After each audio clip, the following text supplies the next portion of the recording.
the Audit Committee. It's the first one that I'm chairing in this decade, so which is actually true. Be gentle, and I'll be gentle back, apart from Mr. Hosier.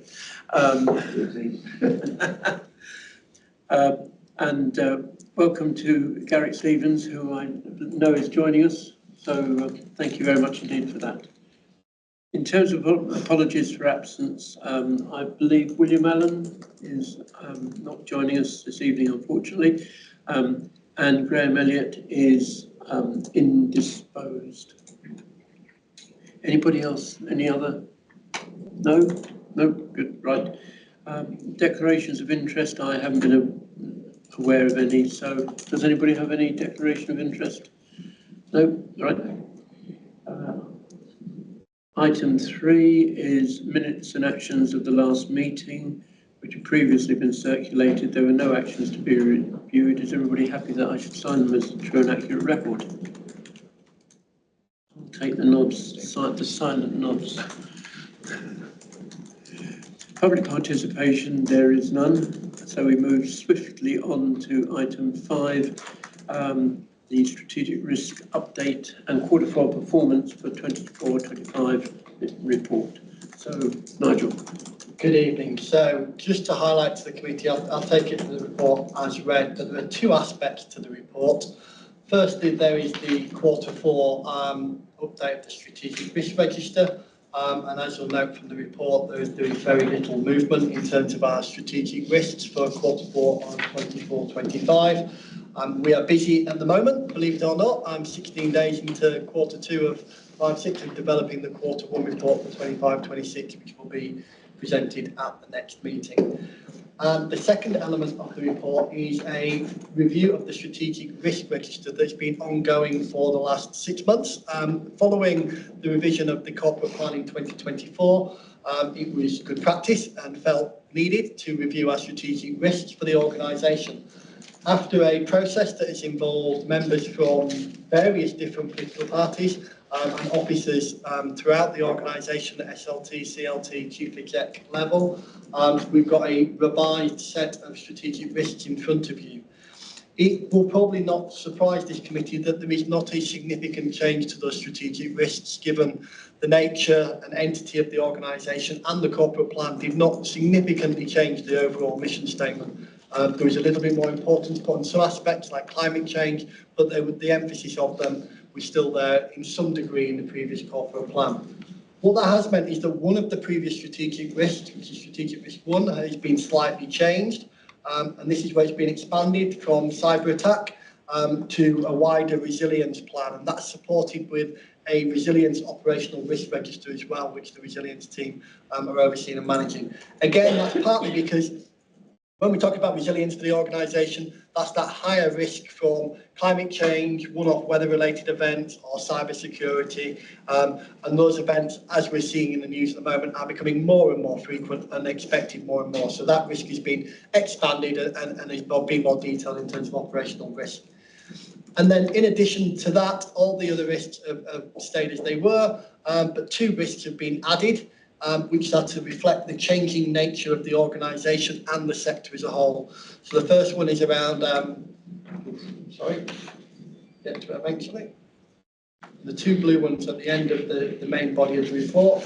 Risk 9 is around the inability to deliver on structural reform in line with local government restructuring.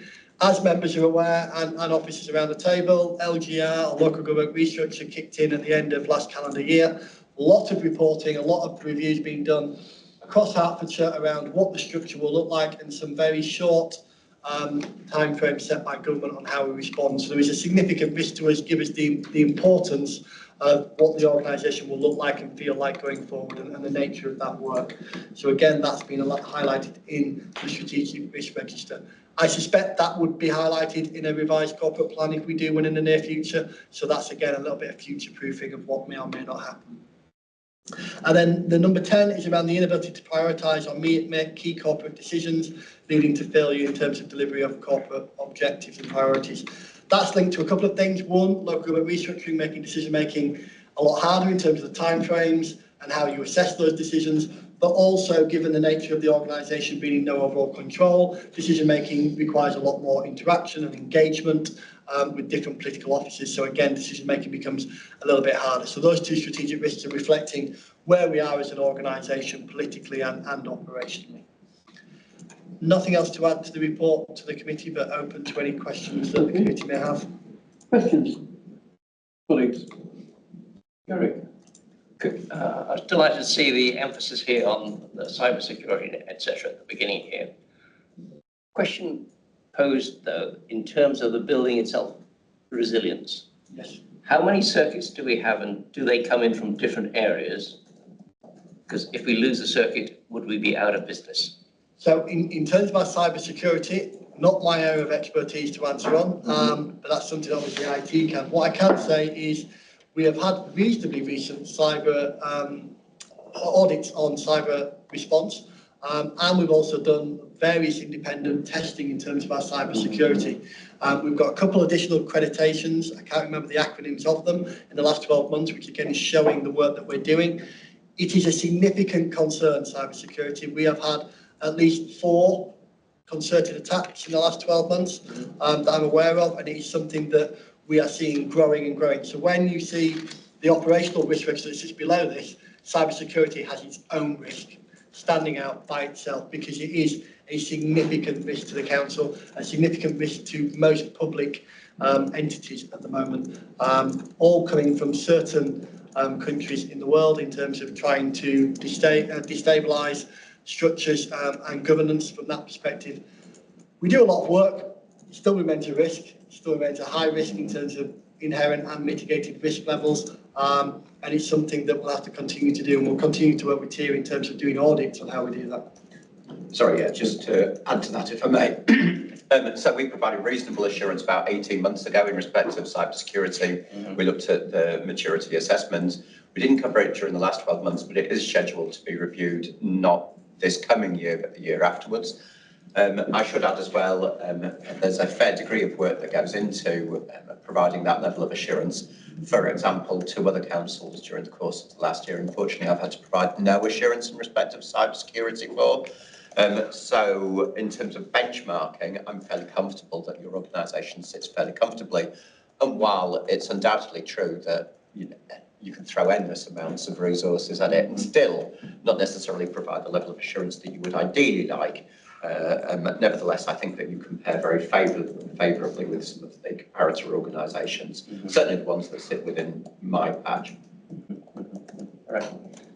And just, I'm sorry, Garrick, I should have, with Councillor Silwell and your old hands and I hold this, so you won't know a couple of the faces. So can I get Philip just to introduce himself, and also Chris to introduce himself as well? So Philip first. Sure, yeah, I actually believe we've met, but yeah, my name is Phil Lazenby. I am Head of Audit for this organisation, provide independent assurance in respect of the underlying controls, and for my sins, I'm also Chair of a Finance and Risk Committee for a local multi-academy trust as well. Chris? Hi, good evening. My name is Chris Paisley. I'm a director with KPMG. We provide the external audit services to the council, so the audit of the accounts and also a value for money report as well, alongside our audit of the accounts. Sorry I couldn't be with you this evening, just had a diary clash, but hopefully be with you in person at the next one. You're very welcome. I'll get officers to introduce themselves as they go along as well, so that's it. So does that answer your question? Well, up to a point. Yeah. The operational risk, in the event of a circuit going out, what happens? Have we got a backup circuit? In terms of operational risks, I can ask the service, we can look at what they deal with in terms of their operational risks and how they respond to that. From a strategic risk perspective, we don't go into that kind of detail, but that's definitely something that we can get the service to feedback on. Okay, thanks. All right, Councillor Freeman. Thank you. So I had what I thought was an observation, but I just thought it fed into what we were just talking about. So in regards to the mitigations on cybersecurity on the risk register, There are a couple of things that you've just mentioned that are not actually on what we've got there, including I would mention about our specialist IT team whose job is cybersecurity. And just in order to future-proof the council to make sure that other administrations will prioritise cybersecurity as much as I hope that we do. I kind of think that would be worth having in the risk register as a mitigation. Without anything, and then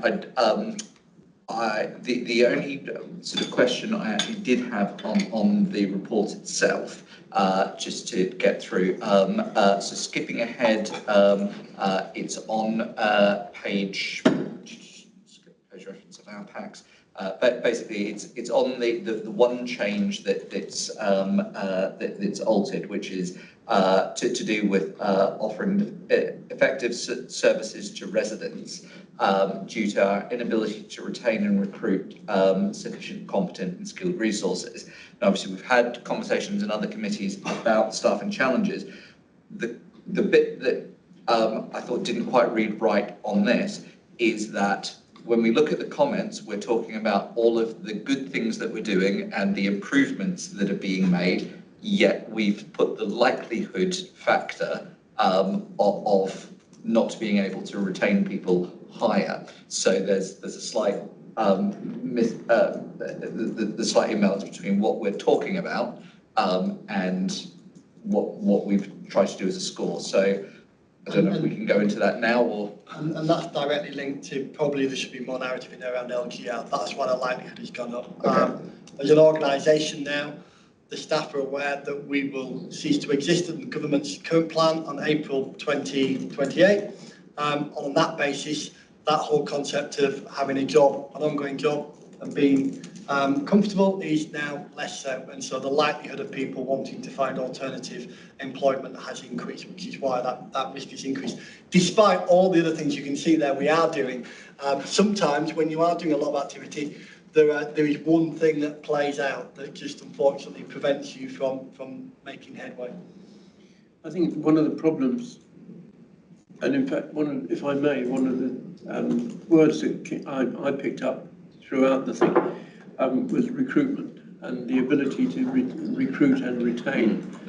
And I think LGR is going to have a significant impact because, if you like, in the normal course of events, you have, in the nicest possible way, a bit of a merry-go-round. People move around from authority to authority, and sometimes they come back again and so on. After LGR, there won't be another authority necessarily, and I'm not talking about specifically here, but generally here, for them to go to, because there won't be any slots left, and there will be a number of people. So to some extent, I can understand why people are not wanting to move now, because that could potentially put them in a weaker position if their place, if their role was not to actually be in position after LGR. The sector as a whole is going to have a big challenge because people are not going to leave. I do not believe that people are going to leave Decorum for Watford. Because if they're leaving because of LGR, they're leaving to somewhere that's had the same issue. But there are going to be less entities going forward, so potentially less scope for certain roles. Don't get me wrong, 95% of the employees in local authority are not going to be impacted. We're still going to need the same number of bin men, the same number of people cutting the grass, the same number of people doing the white lines, the same number of people in front-facing, resident-facing services, because we're still going to have those interactions. You're going to need less of me. But that does mean that people in those roles are going to be looking at maybe alternative provision out of the sector, which is why I say the sector as a whole could have an issue. And a lot of the sector media at the moment is reporting more on losing the good staff to alternative sectors or alternative organisations, and the sector struggling without having that quality staff member. And I'm not speaking about me individually, but just in terms of CFOs or Section 151s, that's a key area of concern. What I would say is, as an organisation, we've already been very agile. We've started several different schemes internally around making sure that we're looking after the workforce now, listening, bringing agility to succession planning, and being able to retain staff as well, and a few more tools to the toolkit. So we're doing what we can from that perspective. And as I say, the overriding message from me is 95% of staff, there's going to be a limited impact. 5%, there's going to be quite a significant impact. And that's where we need to focus that retention element on. And within the risk, we've got Saj here, who Strategic Director of People Transformation. Have I promoted you? You've just promoted him. Strategy and transformation. So my colleague Matt deals with people. Oh, yeah, all right, okay. Well, enjoy the promotion for about 15 seconds. But what I'm getting at is that it's an exciting time within Decorum, because there's an awful lot of things happening and a lot of transformation and all things happening. So if you like, we want to try and recruit people, and we want to keep them as well, to deliver that. Councillor Silwell. Right. Corporate plan 2024 to 28 introduced based on 7 key points. One of them is sustainable future on climate and ecological emergency.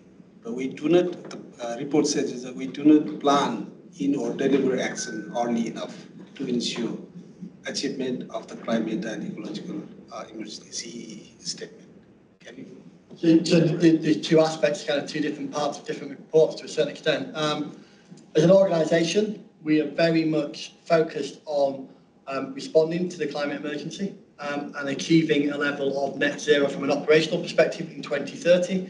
It's an aspirational target at the moment. At the last time of doing an internal audit, which was 18 months ago, about 18 months ago, we did not have a plan that showed how we went from 2024 to 2030 to deliver net zero. We had a lot of projects, a lot of programmes that were going to take us apart that way, but not a full concerted plan.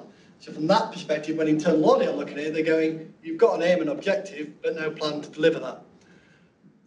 With most authorities, if not all authorities in the country. As we are getting close to that 2030 deadline, we need to have a more robust and rigorous programme to deliver net zero, because it gets closer, it becomes harder and harder to make those changes. And that's where having an aspirational target and having the programme to deliver have got to come together, and they've probably got to come together in the next 12 to 18 months, which is part of the reason why we've got another internal audit on the climate change programme in the 25-26 programme to assess how they're getting on and where they're at, and we'll be able to report back to this committee in terms of that progress. So it's good that we've got an aspiration and we're ambitious. We now need to come up with a programme that shows that we can deliver that. Did you have a follow-up? No? Anybody else? No? The recommendation is to note and also to forward any comments to the Cabinet for their information, but of course I think most of that will actually be contained within the minutes of the meeting anyway, so if everybody's happy with that, yes? Okay, thank you very much. And now we move on to the next item, which is the exceptions of the Council's internal commissioning and recruitment, procurement, standing orders and breaches to public contract regulations. Ben Hosier, good evening, my friend. Good evening to you. I haven't seen you for ages. No, I've kept out of the limelight. Oh, well, you see, it's no longer F&R, you see. Absolutely. No. Anyway. Good evening to everyone. I will take the report as read, but I will just take you through some salient points. The report identifies the number of times that our own internal commissioning and procurement standing orders have been set aside. So they're an exception to those. And the number of times that actually we've been in breach as an organisation to legislation. And that's from April 24 to March 25, and then from April 25 to June 26, so Q1 25-26. As you can see, there are a number of contracts that have been awarded following exception up, I believe, I think I read it somewhere, is it 16 exception and 8 breaches. The internal rules, our procedures are there for the vast majority of people to follow most of the time. There are, however, some instances whereby for various justified reasons we need to set them aside, sometimes for urgency, sometimes financially. So there's a couple of instances whereby vehicles that we've bought for our fleet, we've been approached by a manufacturer where someone has cancelled an order. I'm sure as you'd all be aware, if we want to procure our refuse vehicles, there's 12 months lead time. So you place an order and you're waiting 12 months. If someone has cancelled an order, they have to pay quite a large percentage of that to cancel the order. And then the manufacturer has reached out to local authorities who they know require that type of vehicle. So there's, in some instances, we've managed to get a vehicle slightly cheaper, more often than not, a lot quicker than what we would have. So we've set aside our own rules, and there's governance that we need to go through. It's not an officer decision to do that. It has to be a portfolio holder that makes that decision, and that's only once it's been internally to commercial board that supports that process. There are also a number of breaches to Public Contract Regulations 2015, which is the old regulations previous to the Procurement Act 2023 coming in February this year. Again, the idea is that everyone should follow that legislation, but there are instances, again, urgency, and some reasons whereby you can go around the legislation, but you must publish what's known as a VAT notice, which is a voluntary ex-ante transparency notice. So before you enter into any contract, you must make the market aware that you are going to enter into that contract without undertaking a competitive procurement process. In a lot of cases, we extend a contract for a reason may occur. We've got to extend that contract by another year. Due to the value of that contract, we should really be going out to tender. However, it will take us a year to go out and obtain a new contractor in some instances. So it's sometimes easier to extend the contract. You publish the VAT notice, and that starts the clock ticking. So if a bidder wishes to challenge that decision, they have, under PCR 2015, 30 days to go to the court and get that decision annulled or stopped. And that way, if it's proven that it's an incorrect way to go about it, then they can receive damages if they feel that they've had a justified loss. In the vast majority of cases, there's a justification for the extension. It's typically short term. It may well be a contractor's gone bust, or a contractor just says, I don't want to extend any further. But we still have a duty to deliver that service or provide that service. So there's a number of examples of where we have either not complied with our own rules, but have done so in a governance perspective, or indeed legislation. Each of them have complied with the process that's set out. There are a number of recommendations at the end, because primarily members are being asked to, or a portfolio holder is being asked to sign off a decision. And looking back at some of the reports, it perhaps isn't abundantly clear in those decisions what we're asking the members to sign up to. So there's some recommendations around ensuring that the contract value is included in any future portfolio holder decisions, and that it's made clear that we're either asking for procurement standing orders to be set aside, or indeed we're asking to award a contract without a competitive process, and that a voluntary ex-ante transparency notice will be published. Happy to take any comments from the committee. Colleagues? Can I just ask, sorry. So you're talking about a member of the public being able to have a claim if they've suffered a loss, as in like a contracting entity for that. So are we talking that there needs to be a loss from a legal point of view? We couldn't wind up getting a claim brought against us by somebody who would have liked to have tendered for the extension, but the council chose to go with somebody else, and they might not have, that they, because we hadn't invited a tender, signed. So there's two aspects to that. Certainly would never come from a member of the public. It would come from a commercial organisation that would be wanting to bid. The courts can come down on the side of the organisation that has challenged the decision and can ask the council to set aside that contract and go back out to market and fulfil a competitive tender process, giving everyone an opportunity to bid for that contract. If a contractor can justify that actually we would have won that contract, and we have suffered a loss, if that can be justified, then the judge could award damages to that organisation. It's highly unlikely, but it is a potential risk that the council have. But more often than not, they're not challenged. Sometimes some people can threaten to challenge and see if a local authority is willing to change its mind and open back up to market. In the vast majority of the instances where we have breached, they're very short-term awards of contract. And actually, the market doesn't want to stick its head above the parapet and necessarily look as though they're a contractor that the council wouldn't want to do business with in the future. So they tend to, as long as it's a relatively short period of time and it's maybe an extension or there's a justified reason that you haven't gone out to tender because someone has offered you a contract, a vehicle, for instance, where you haven't had to go out because it's already on the manufacturing line. Bidders tend to not challenge on that basis.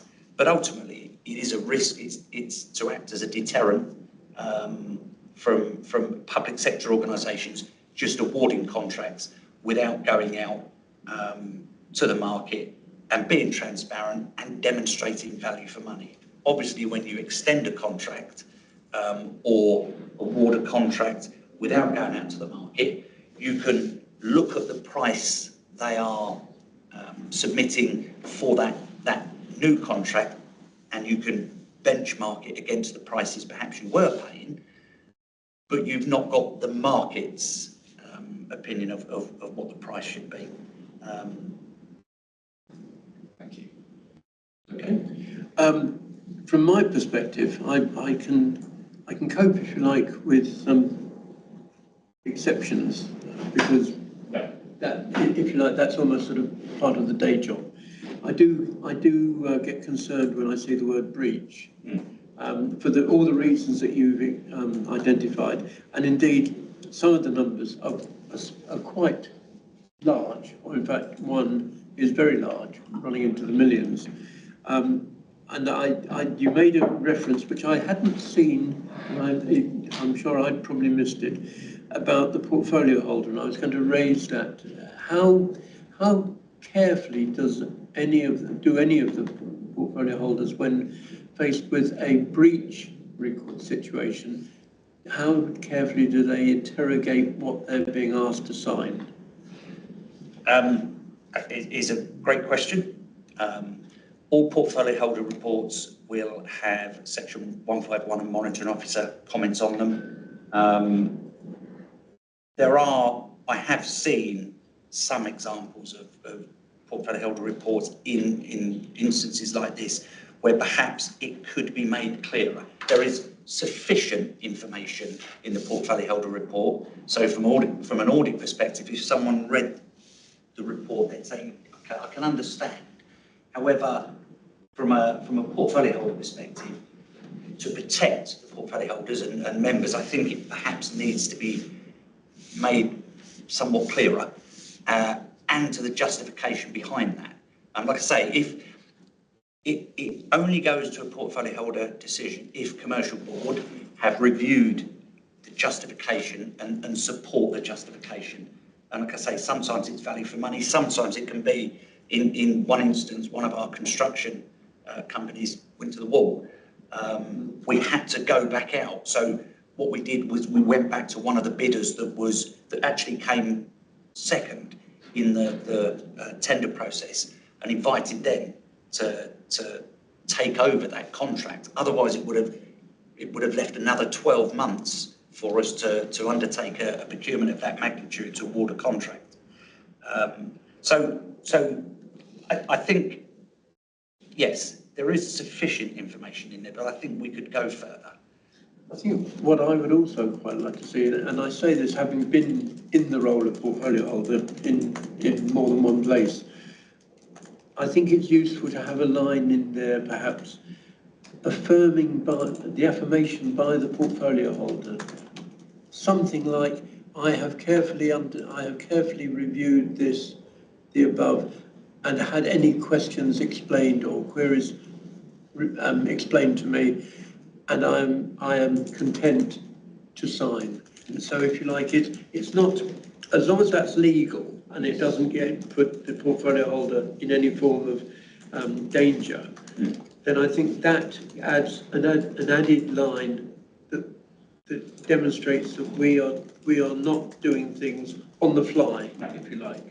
So whether or not, and if my colleagues are content with my suggestion, if maybe you could take that back as well. I'll take that away as an action, absolutely. I think what I would say is, even if a portfolio holder agreed, and it would include all that wording in, if subsequently we then publish the VAT notice and a contractor challenged that decision, we would seek legal advice as to whether we would continue with the award of that contract, or indeed we'd set that decision aside. In which case, obviously, we'd come back to the portfolio holder. So it's almost, the publication of VAT notice is we dip our toe in and say, this is what our intention is. But ultimately, we shouldn't really, you should only do very few of those in a year. Well, I know we've got some issues. We've got a number of contracts that have been extended due to the repairs and maintenance contract that's been ongoing. And I'm sure with LGR upcoming, there will also be a range of contracts that will probably need to be extended before then being novated to the new unitary authority. Okay. Everybody's read the recommendations. Are we content with those recommendations? Yes. Okay, thank you very much. Thank you, Ben. You're very welcome to stay, because I know how much I'm going to disappear if that's okay. Not that I'm clearly not interested in this committee, but I do need to go and have some dinner. We move on to one of the highlights of the evening, which is RIPA. And everybody loves RIPA. Aisha, have I got it right? Is it Aisha? It's Aisha, yeah, Good. That's right. Would you like to introduce it? I will. So this report is to provide an update on the Council's use of direct surveillance and covert human intelligence sources for the year 2024, and to agree that no further changes are needed to the RIPA policy. I'll take the report as read, but I'll just highlight the salient points, which are simply that the Council submitted 4 applications for directed surveillance authorisation for the year 2024. They were all granted judicial approval. There were no applications for covert human intelligence sources, and these authorisations resulted in 2 successful prosecutions where the Council recovered their costs in full or in part, and both attracted meaningful sentences. So that's basically a summary of the report, and I'm happy to take any questions. There's always loads of questions about RIPA. Maybe not. I've just got one observation, and it is actually covered in the recommendation, because it says that no further changes to the RIPA policy are required. If there were any changes, how would we see the changes? So we could highlight the changes for you going forward. So when we submit the policy to this committee, we could highlight any changes that have been made so that you could see if there were any. At this stage, there's been no update to the law, so no changes to the policy. Yeah. That's the right answer so far as I'm concerned. Do you have one? Yeah, I've got 2 very quick questions. The first one is, even outside of the period that we're looking at, have there ever been any challenges or sort of concerns raised to DVC about the RIPA policy? No, we've not had any challenges or concerns. Okay, that's what I wanted to hear. And then the next one, very serious note. Why are we've got an operation there called Operation Whiskey, which is our second type. I'm very offended to see that's the Irish spelling of whiskey, not the Scottish spelling, and I'd like to know why. Well, I will certainly feed that back and ask them to change it with immediate effect.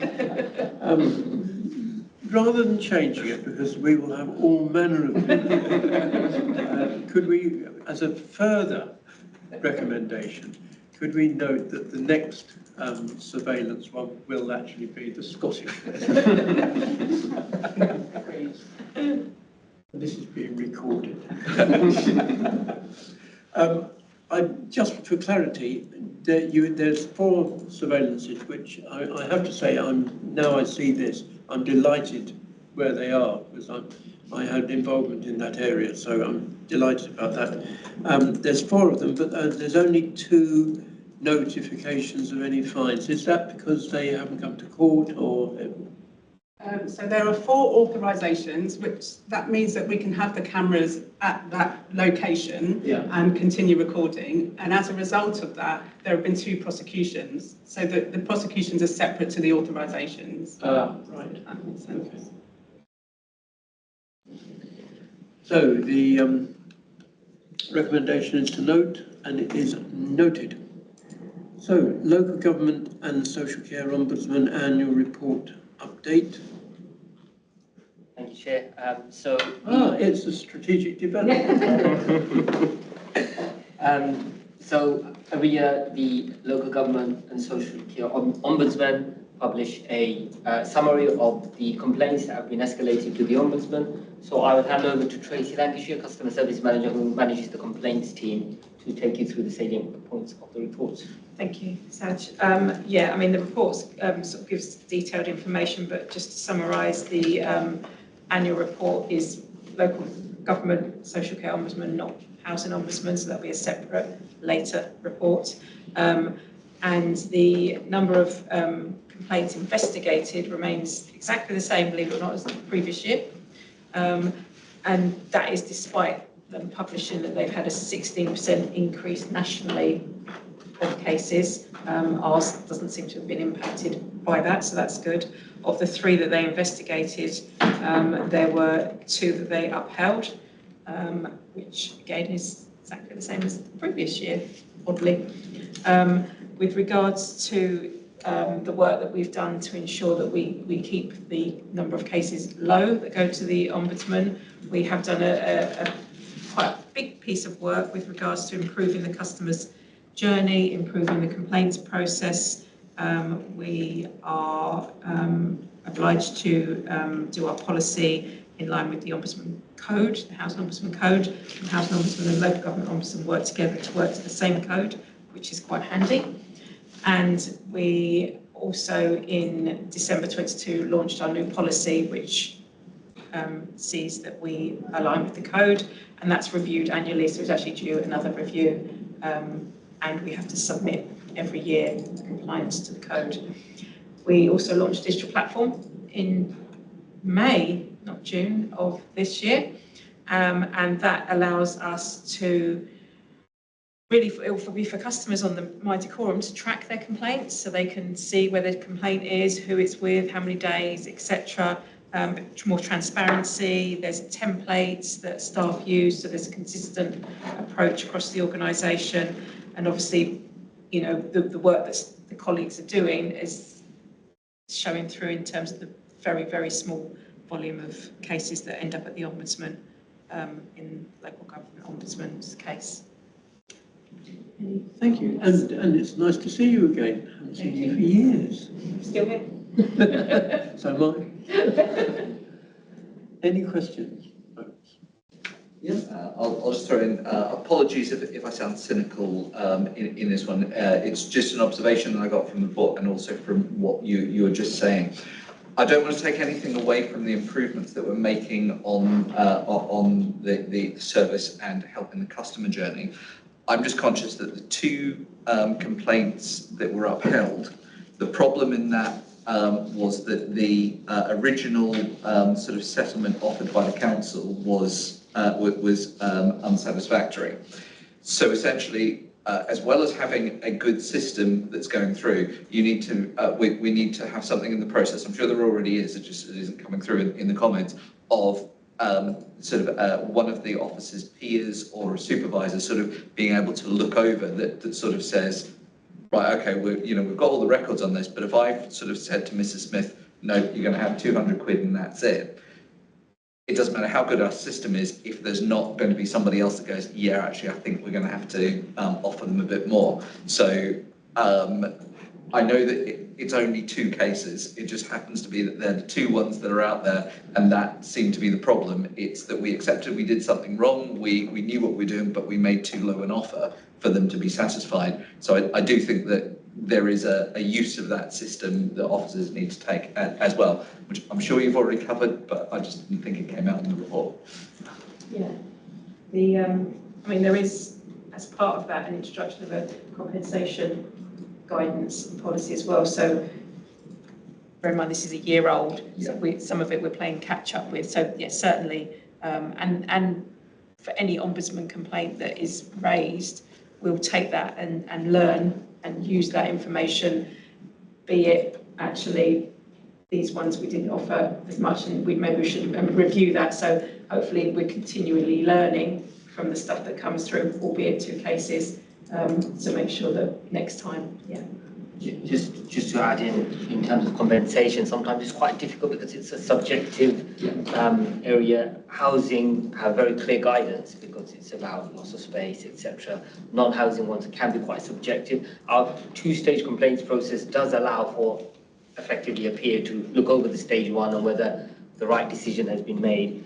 As Tracy said, the Ombudsman's determinations, as they said, we fully accepted their recommendations, and then we can take that learning and say, well, actually, maybe those levels of compensation weren't sufficient at that time. You use the word subjective. Does the Ombudsman, does their subjectivity vary from one Ombudsman to another? And do they have a set formula of what payments might be relevant that we could actually, if you like, picking up what's just been said, that we could actually dovetail into, or because I get the feeling from my experience that Ombudsman and Ombudsman decisions tend to be quite subjective, and it's almost sort of, well, yes, I feel sorry for you, and £200 wasn't good enough, so £500. Am I being too simplistic or not? No, so with the housing Ombudsman, they've got quite clear parameters in terms of the levels of compensation, and we've aligned our housing-related compensation policy to the Ombudsman. The non-housing compensation is one where it requires officers to kind of consider. You can look at the housing Ombudsman's guidance, but when it's non-housing related, sometimes it's quite difficult to determine what is the right level of compensation. So it is a subjective decision at that point, and sometimes the Ombudsman may feel, that wasn't sufficient. But we can challenge that. We can go back to them and say, actually, we don't, on occasions, the services, actually, we came to this figure based on this, and actually we challenge what you're suggesting, and on occasions, local government or housing ombudsman have actually agreed with us. So, it's not set because they've said it, you have to do it if you can justify perhaps how you came to your decision. Anybody else? But I think it's worth noting the improvement and the constant improvement and the ethos behind that as well to get it 100%, which is always, you'll be very lucky if you ever get 100%, but it's a great thing to aim for. Yeah. Good. The recommendation is to note the performance and the ongoing work to enhance complaints handling and service delivery. So everybody agreed? Yeah, good. Thank you very much indeed. Thank you for being with us this evening. Appreciate it. I will actually ask Trudy, or I'll send a note out to all the officers who have been here this evening to thank them for their attendance, because I think it is important. It's important that we actually have them here, because it adds depth to the discussions and the answers and the reasoning. But I also realise that it's outside your normal core working hours, so I am grateful, and I'm sure that my gratefulness is shared as well. Absolutely. Yeah, thank you very much. Thank you. Okay, so now we come to the item 9, draft internal audit report. Welcome, Phil. Hello. So by way of introduction again, my name is Phil Lazenby. I'm Head of Internal Audit. I'm going to take you through the papers, but I am going to take the documentation as read. And given that there's quite a lot of substantial and reasonable assurance, I'm going to proceed quite lightly across the audit reports, but I'm going to stop after talking through that section of the seeker and invite any questions at that point in time, just so we can kind of draw a line under that particular section. So just to kind of say as a preamble, there have been 4 audits that have completed since the last update to yourselves. Obviously, that wasn't actually that long ago, but nevertheless, it's not unusual for that number of audits to come through. It's literally just a transition from draft to final from the year end for last year's audits.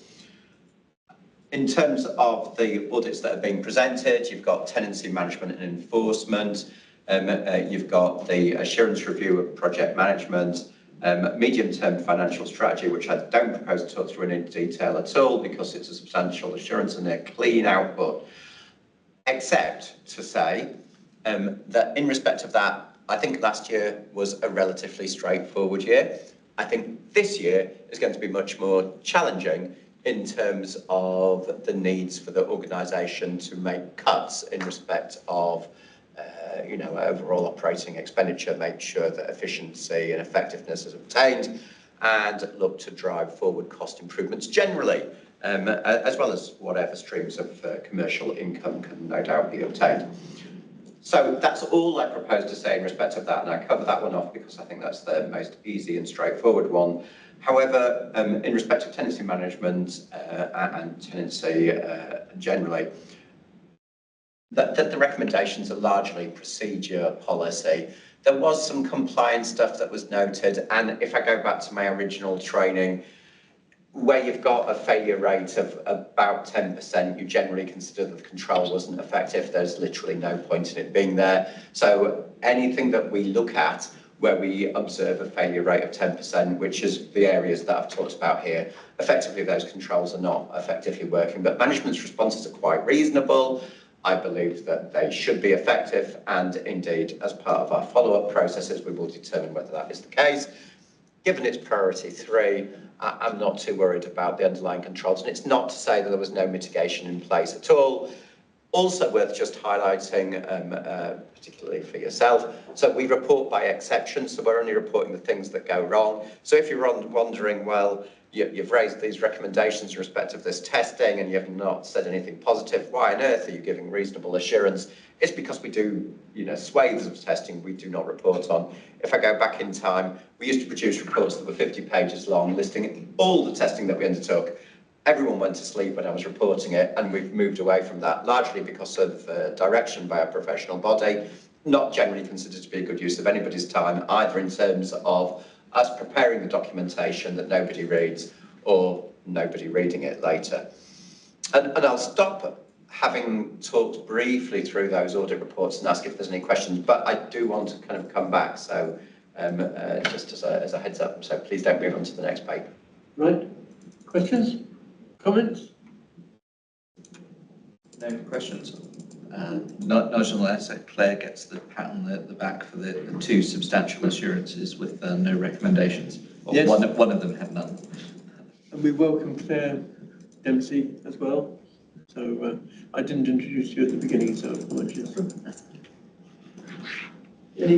No? Onwards and upwards then. Fabulous. So if I can just teeter briefly upon last year's progress against the internal plan, you'll notice that the work has been largely completed. Absence management just missed this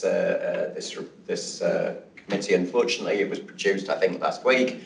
And so, unfortunately, we're required to submit these papers. I think it's like 2 weeks ahead. So Unfortunately just missed the deadline. In risk management, I know has gone draft, so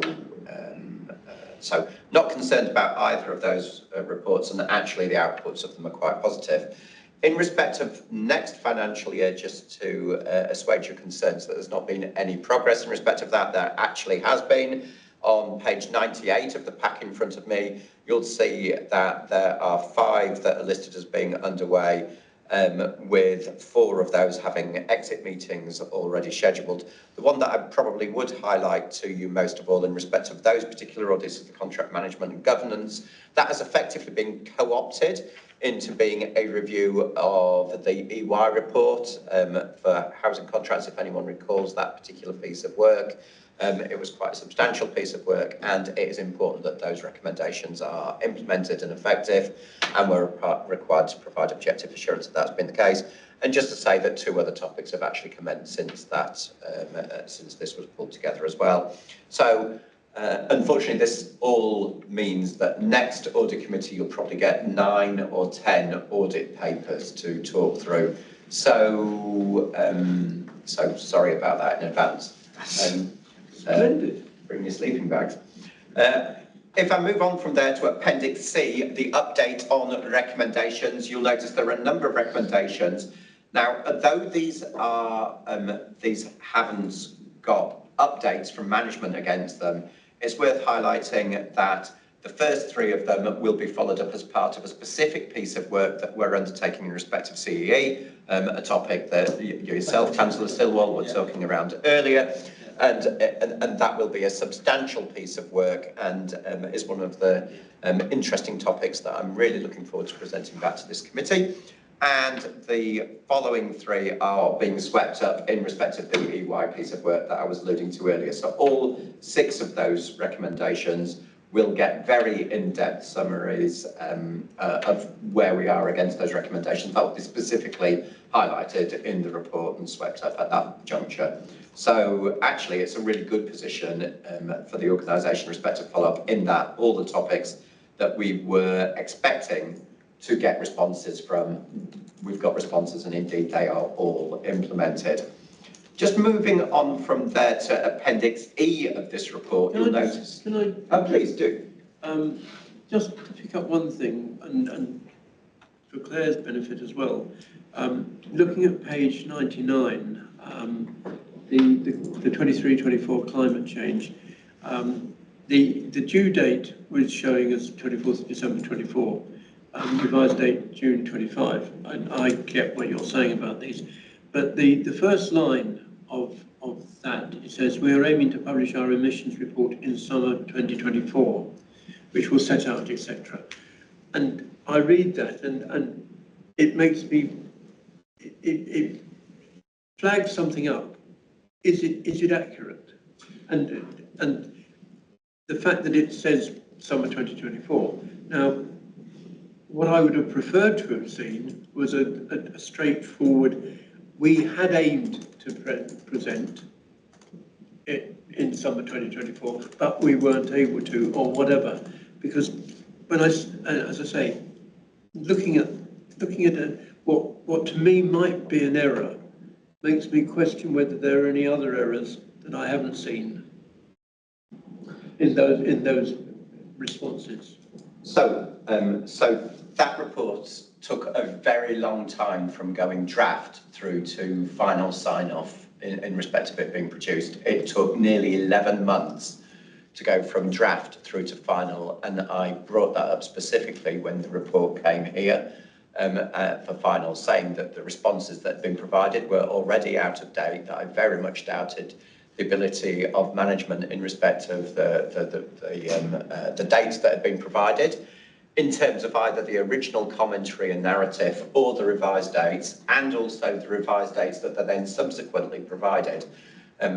Now, it's fair to say that everyone knew that this was going to be a challenging topic, but nevertheless, I was asked by the chair of the audit committee at the time how much confidence I had in management's ability to meet the revised deadlines, and that I indicated that I had very little. So, and I remain firmly of that view. Yeah. I hear all of that. It's something going forward, perhaps, that a slightly different wording, not to detract anything that you've said or what the management have said, but it's just a bit more relevant. Anybody got any comments? No. Right, carry on. Yes, go on. Summer 2024 is aiming to publish. Yeah, so absolutely agree. So the draft was issued in September 2024, but the report itself didn't go final until September 2025. Yeah, but there's still time for them, just that little bit of chronology. Just because of the focus on this, and obviously you have mentioned we're doing some more things on the climate change. What we're looking at is management's comments at the time of the audit. Possibly what we might suggest doing is going back to, I'll say management, because I think most of it's going to be Oliver, and saying, does he want to update those comments before that comes through? Because obviously the recommendations from Philip are going to be the same, but how we read their comments, because I think you're right, it's just we're looking at old comments. And possibly I think it is important enough that maybe let's get those comments updated. So one thing I always do at the start of every audit is sit down with management and say, well, you know, these are the comments you provided at the time. With the benefit of hindsight, would you have provided with different responses, different timescales, and where do you think you're at now? And that's a really important part of the process, because if management at the start of it kind of like, well, yes, you know, in an open way, have an open discussion and set out problems, and you know, the course of the audit establishes that everything is just so, then I'm actually quite relaxed at the end of it, because the culture's right, the challenges are open, everyone's aware of the problems, and you can be supportive. But where management kind of like double down on initial kind of like commentary, say that there are no problems, and then the internal audit discovers something different, that's where I take a somewhat harsher stance and make my views quite clear to the audit committee. And just as well, obviously there is a political backdrop to this, just so as you're aware. So a lot of councils at the moment are dropping these climate targets, and I'm not going to make any further political commentary in respect of that. However, I will point out as well, those councils are not entirely in isolation. Scotland, not long ago, changed its 2030 target. Have you got to page 101 yet? I'm happy to talk about page 101. Can I just pick up something on page 101? Sure. In the management comments, about almost about 6 lines up from the bottom, there was just something that caught my eye. It said risk assessments are being updated, and where there are no further action. That's terrible English. I'll read it again. Risk assessments are being updated, and where there are no further action, they will ensure NA is added. I would question whether NA is the right reference there, because if no further actions are being actioned, should not that be no further action rather than not applicable? So this is risk assessments, not in relation to risk assessment generally. This is specific risk assessments while going out and doing property inspections. So it's worth highlighting that. So this doesn't fall under the general tenure of organisational risk assessment. So there are certain properties and areas that are exempt from undertaking risk assessments. And a good example of that is like communal properties. Like you do one overall risk assessment rather than potentially a number of ones in respect of each individual room within that overall property. However, the way that it appears on the system is each of those properties appears as one line, which looks like the entries haven't been completed at all. So I don't really mind what they do, but they can't say, yes, it's been done if there isn't anything there, and they can't leave it blank because that just looks like it's not been done. Whether management choose to adopt NA or not, well, I'll revisit that very soon because the audit's underway in 2 weeks' time. So, well, the only thing I would say is that it's coming to us as the audit committee. So if you like, it's got to come in a form which we can understand and validate or challenge. yes, so I often get responses from management where I disagree with them, or if it were down to me, I might perhaps tweak their wording, but obviously they are executives. And we do get executive sign-off from in relation to the commentary. Occasionally, if it's like wildly unusual, I will go back and say I don't believe that this is suitable for presenting to the audit committee. But if it's a matter of nuance or not being quite articulated correctly, usually a representative is present from management, and they were in relation to these reports, both climate change and health and safety. And obviously they can provide an additional explanation in order to support it. Unfortunately, that doesn't really carry through to follow up. I accept your commentary, and ideally, you're right, management would word things correctly. But I'm not convinced it's worth us going back to management in respect of all the grammatical peculiarities that they might choose to employ. And in some cases, you know, I might word things in a way that's slightly odd myself, betray my Yorkshire origin. So yeah, I understand where you're coming from. Yeah. Just proves that I did read it. It does. Anybody? Oh, sorry, I interrupted you, Philip. So please carry on. You did. So the only other thing I was going to talk about in relation to this is Appendix E of the document, which is the readiness for the offence of failure to prevent fraud. This is a sweeping change and very much a change of emphasis in respect of well, all large public sector bodies, and the importance is really highlighted in respect of this particular piece of legislation. You can't just... Page. Oh, sorry, what page is it? It is page 106. Yeah.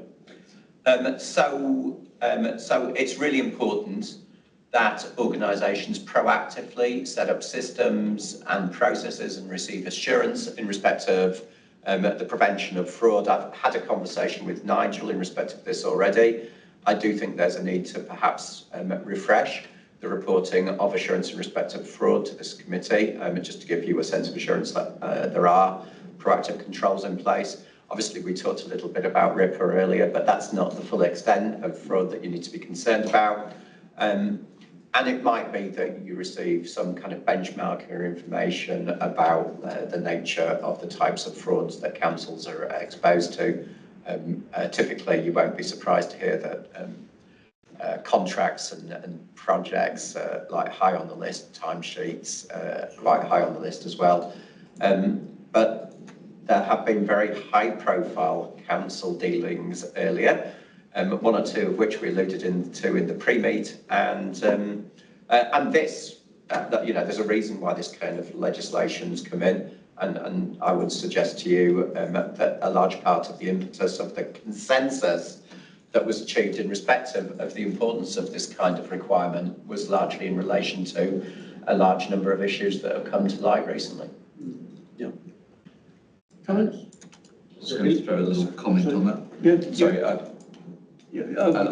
was go- following your eyes, so I may have said John before. No, it's okay. The fraud related to the cyber security, or what kind of? No, so there were a number of councils recently where there have been sorry? Can be happen to cyber security. Oh, yeah, absolutely. So, but this is not particularly aimed at cyber security fraud. Those kinds of frauds are already covered by various forms of legislation. This is more aimed at where there are institutional failings as a result either of people turning a blind eye or actively encouraging fraud, and basically pointing to the importance of both in sorting out the culture of an organisation and making sure there are proactive assurance and controls in place. I was just going to make the comment because unfortunately my organisation is caught up with this as well, even though I wouldn't consider us large. The failure to prevent bribery is also tied up, and so I just think if this is a stream of work that we are doing with yourself, council officers, we really should make sure that we group the two things together. Because I actually think we've probably got more problems, exposure in failure to prevent bribery in what we do than as well as the prevent fraud. So you're right. What I will say is the Bribery Act is longer established, obviously. So generally organisations have refreshed their policy, but absolutely right. I mean, it is fundamental to underpinning the engagement with this. So the key change on this is the same one on bribery. So there's now that personal liability on you if you turn a blind eye to it or fail to sort of draw attention to a system if you happen to be a person who's got responsibility in that area. So sorry, just because Claire's there, I'm guessing she's probably going to have to take the action on that one.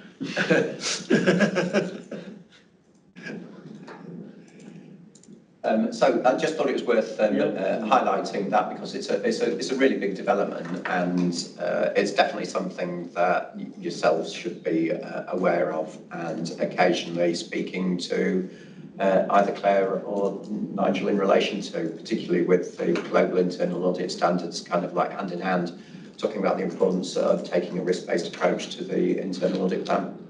And also, if you like, there are areas within any local authority where there is the potential for bribery or, you know, persuading an authority to give out a contract in return for something or other. And hopefully they get caught, and frequently they do. Yeah. Long time after. Not necessarily. No, I know of one where it was very quick. I think essentially what you're saying is we've got to have some good checks and balances. Yeah. Okay. And Appendix D, actually, with all your, and I haven't interrogated them, but very helpful and very useful, I'm sure.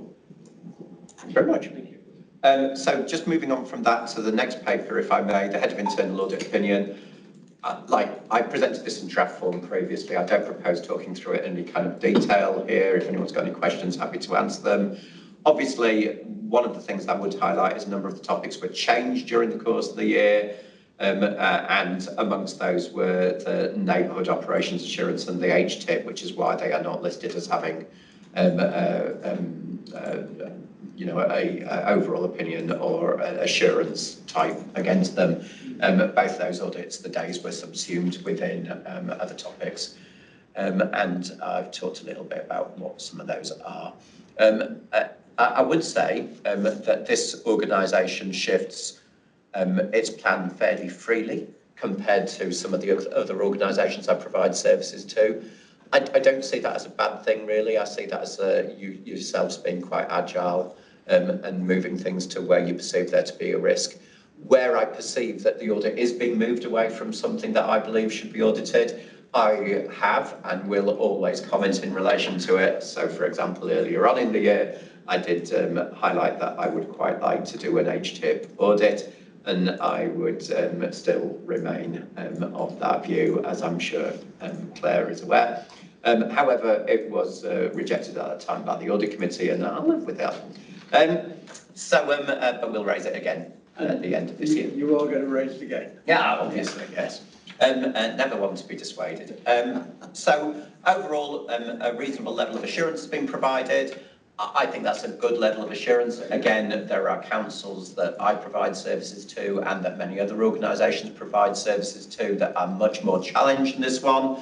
And obviously I've got my external audit colleagues at the other end of modern technology up in Manchester, I believe, who do a VFM part of their report, and they're very much focused on Similar kinds of issues, although from a slightly different angle. And I will be very surprised if they lose a lot of sleep in respect of the performance of this organisation, in respect of its internal controls. Well, that's the way we want to keep it. Absolutely. Claire, did you want to make any comment on anything that Phil said? No. No? Take it away, Phil. Did I see? Clarification. Yes. HTIP. What are we talking about? Yes, I will thought let Claire answer that. So it's named Housing Transformation Improvement Programmes. It's basically a full service review of housing and processes and the like. Yeah. So It's been going on housing for a number of improvement. years. Yeah, so they're looking at all the processes and things they've got in place and the structures and everything else, and just trying to sort of put things in place to improve it, following previous performance going back a number of years. Yeah, I'm not sure this is necessarily the right place to raise it, but I'll try, but I don't expect an answer. Yeah. But where you have a contract for housing improvements,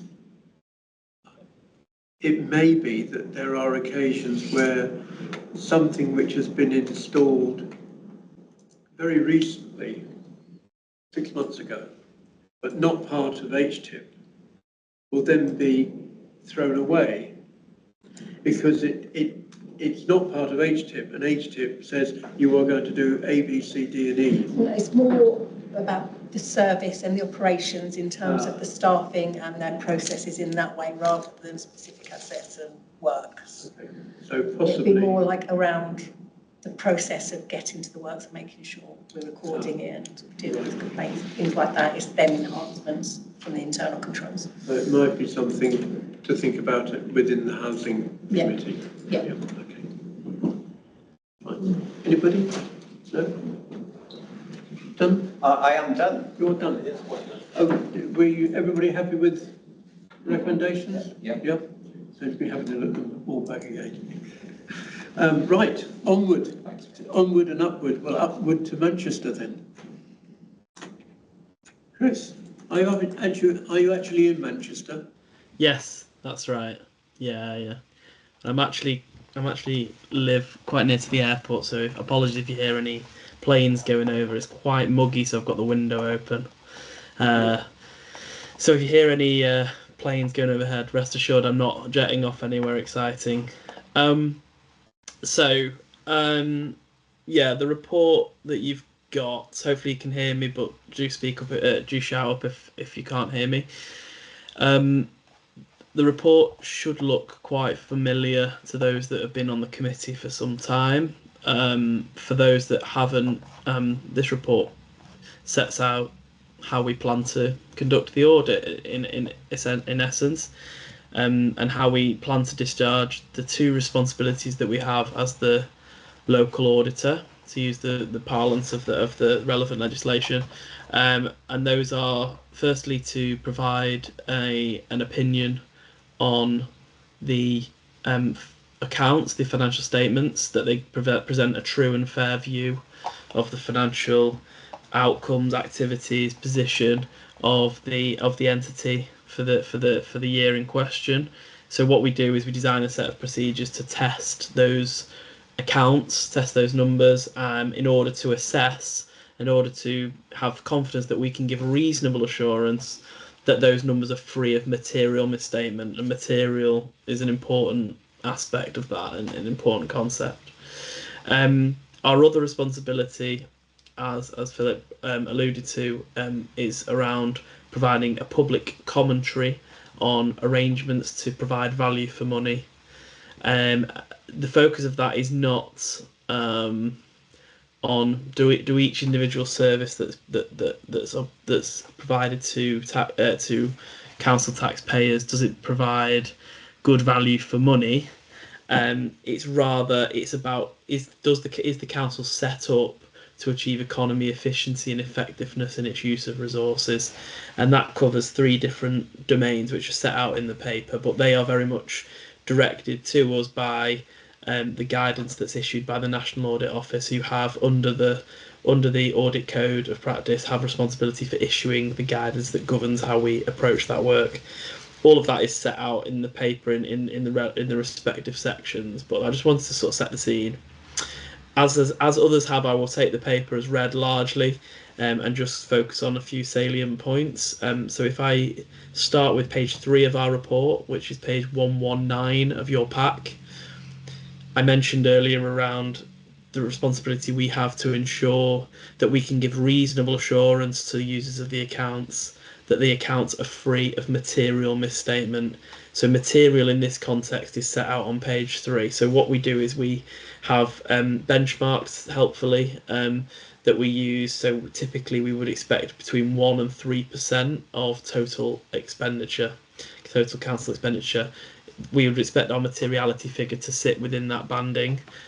Clearly, we had an unqualified audit opinion, so we had a clean audit opinion in layman's terms last year, and a relatively low number of control findings. So we can have confidence that we can err towards the upper end of that limit in terms of that range as a percentage of expenditure. So I think we're around 2.3% of expenditure for this year. So sort of towards the upper limit, but not right at the top, given the sort of level of public scrutiny of public sector accounts in general. What we then do is we then adjust that. So that's kind of your headline materiality figure. That's what we think users of the accounts, readers of the accounts, the public, other stakeholders would regard as a material amount for Dacorum Borough Council. But what we then do is we adjust that down by either 65%, 75%, depending on where we are with the audit cycle. And I think we're at 75% here. Yes, as the numbers point out, yeah, we're at 75%. So what we do is essentially we reduce that down to what we call a performance materiality, and that is materiality that we audit to, if you like. So even though we've said we think materiality is 4.4 million, there could be what we call aggregation risk. So there could be a number of errors in lots of different areas that add up to a material sum. So in order to address that, we sort of risk adjust that down to a 75% figure of 3.3 million. And then lastly, there's a third threshold, which is the figure below which we consider an error or a misstatement to be trivial, and that is 220,000 essentially.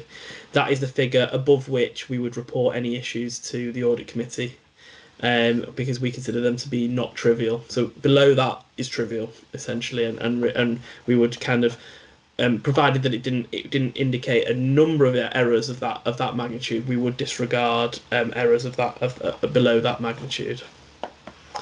So that was the first bit I wanted to just dwell on for a moment.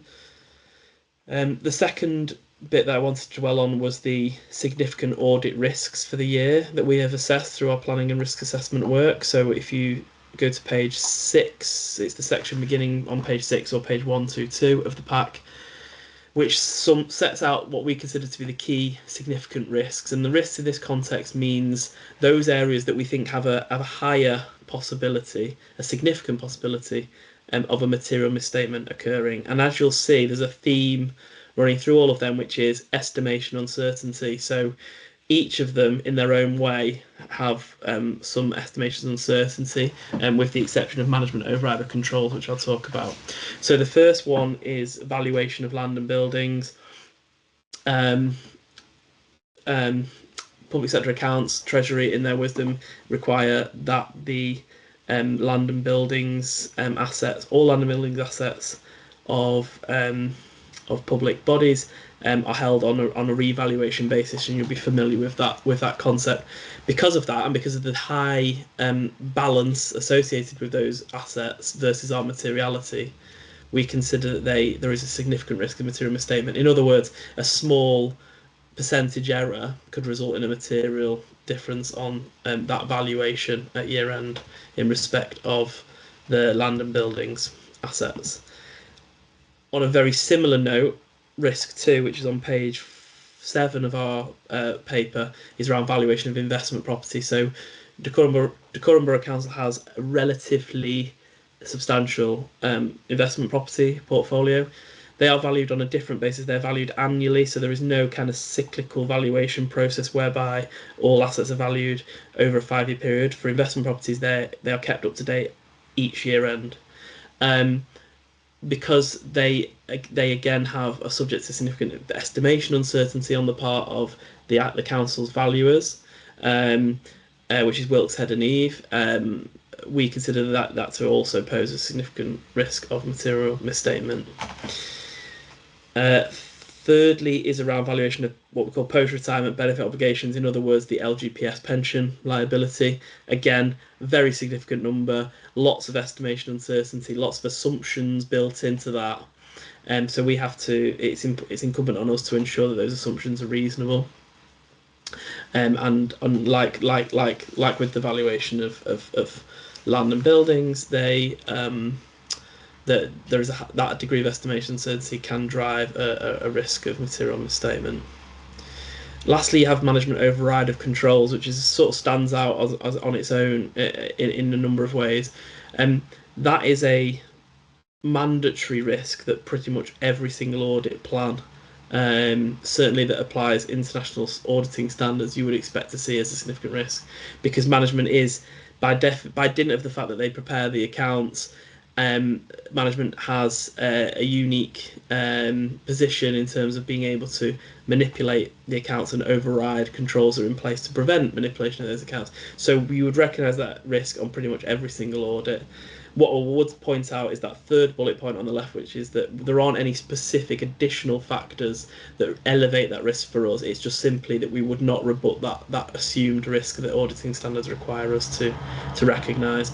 And through our work, through a number of different areas of our work, we would assess bias within the accounts, inappropriate entries, significant unusual transactions, those sorts of things, in order to assure ourselves that risk does not translate into a material error within the financial statements.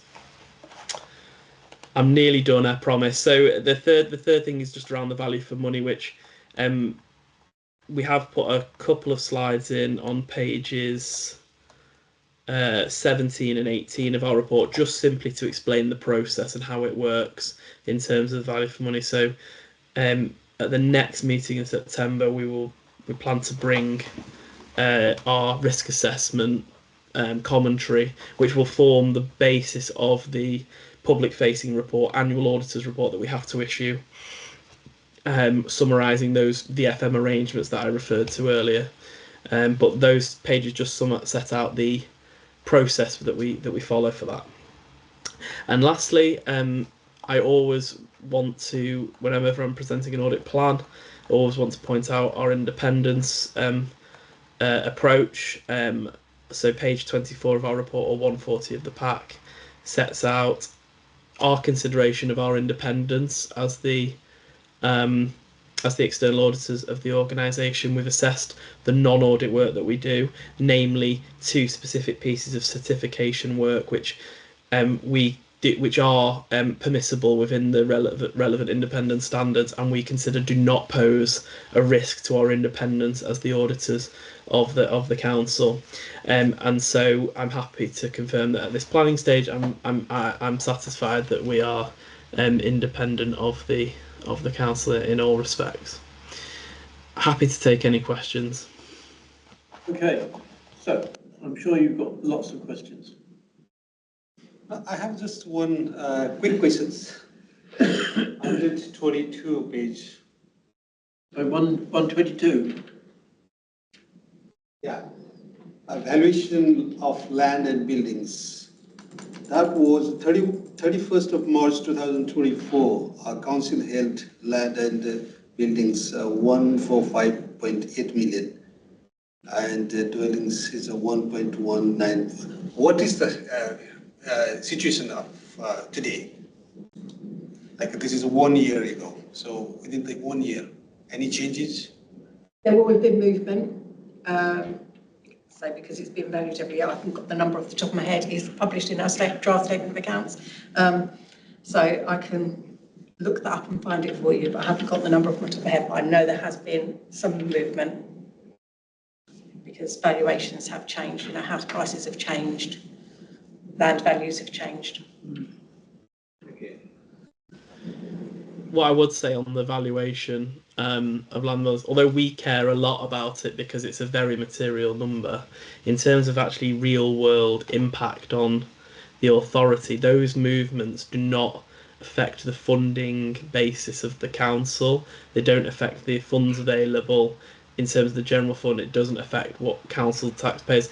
It's as I said earlier, in their wisdom, many years ago, it was determined that that would be the accounting rules in respect of land and buildings. But actually, it from an auditor's point of view, it adds unnecessary complexity for no real world massive implications. It's essentially a conceptual, theoretical valuation, but the rules are that you have to keep that value up to date at each year end, rather than having it on a historic cost basis in which you would just simply capitalise and increase the value for what you spend on those assets and depreciate them on a straight line basis. That would be the most straightforward way, but unfortunately that is not the way that land and buildings are accounted for in this sector. In the revaluation date in 31st of January, how often we do the revaluation? So we do it once a year. So once a year. So what we'll do is we'll do it for the 31st of January, and then there's kind of an assumption made of what that would look like at the 31st of March. So we've had the valuation done for 24-25 accounts in January, just gone. So that's published in our 24-25 accounts. And so I think it's probably one for Chris. Sorry, anybody else? Chris, I noticed that, and I remember with some level of horror a discussion a good number of years ago, but in the audit committee, when we were looking at signing off the external auditors' reports, and a discussion over the value of our land and buildings. And you in the first bullet point of page 122, you make reference to critically assessing the independence, objectivity and expertise of Wilts Head and Eve, the valuers. Should I be concerned and worried about that sentence and that bullet point?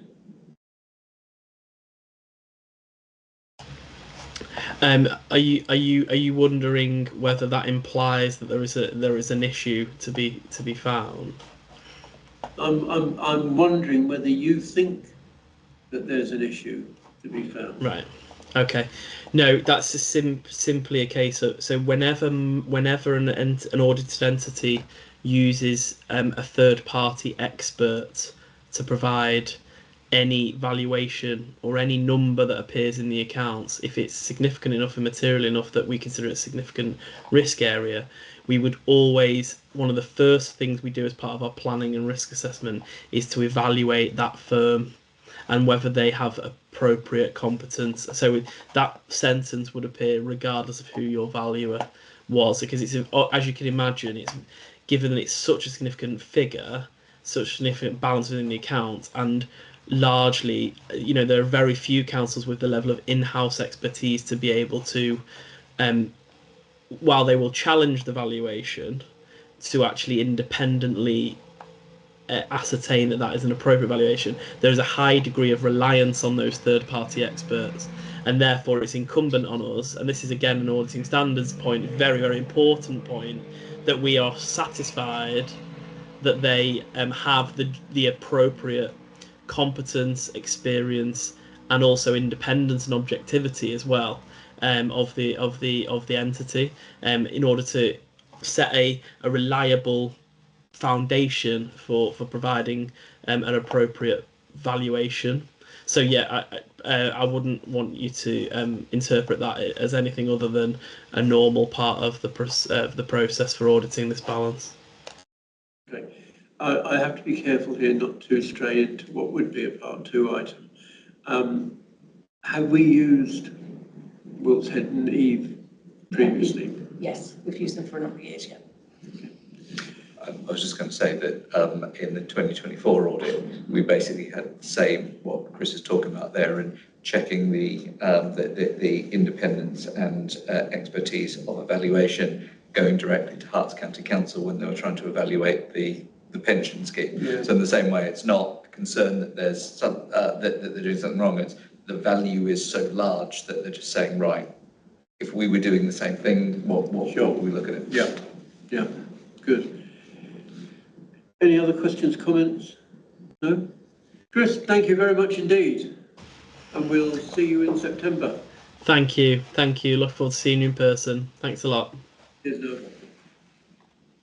So we are nearly there, but we come to item 11, the draft financial statements, which are curiously on almost a blank sheet of paper.